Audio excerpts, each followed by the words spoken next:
થરાદમાં ભગવાન જગન્નાથજીને મોસળમાં ઠાકોર સમાજ દ્વારા ₹85,000નું મામેરું ભરવામાં આવ્યું। થરાદ ખાતે ભગવાન જગન્નાથજીની 36મી રથયાત્રા અંતર્ગત ઠાકોર સમાજ દ્વારા શ્રદ્ધાપૂર્વક 85,000નું મામેરું ભરવામાં આવ્યું હતું। આનંદોત્સવ સાથે વાજતે ગાજતે પુનરાગમન મામાના ઘરેથી ભગવાન જગન્નાથજી, બહેન સુભદ્રાજી અને ભાઈ બલભદ્ર સાથે નાસિક ઢોલ અને વાજતે ગાજતે પોતાના ઘરે નવા રામજી મંદિર ખાતે ભગવાન પધાર્યા હતા। ભગવાન જગન્નાથજી પોતાના ઘરે પધાર્યા હતા, જેમાં રાજકીય અને સામાજિક આગેવાનોની હાજરી। આદેશ મંદિરથી નીકળેલી આ ભવ્ય યાત્રામાં બનાસકાંઠાના સાંસદ જ્ઞાનીબેન ઠાકોર, પૂર્વ ધારાસભ્ય ગુલાબસિંહ રાજપૂત, ડીડી રાજપૂત અને શૈલેષભાઈ પટેલ સહિતના રાજકીય તેમજ સામાજિક આગેવાનો જોડાયા હતા।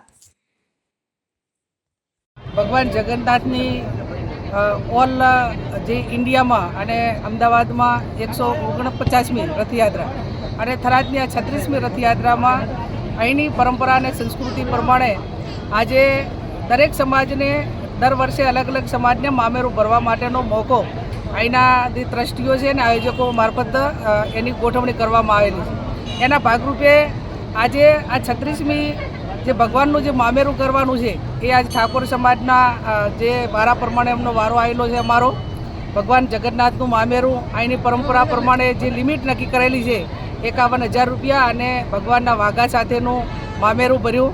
ઠાકોર સમાજ અને સમગ્ર મંદિરના આમંત્રણને માન આપીને તમામ સમાજના આગેવાનો પણ અહીં હાજર રહ્યા અને મોટા પ્રમાણમાં એમને જે ચાંદલો કહેવાય એ પણ એમને રકમ એકઠી કરીને આવતીકાલે જ્યારે રથયાત્રાનું પ્રસ્થાન થશે ત્યારે એની અંદર જે વાપરવાનું છે એ પ્રમાણે નિયમ પ્રમાણે વાપરશે।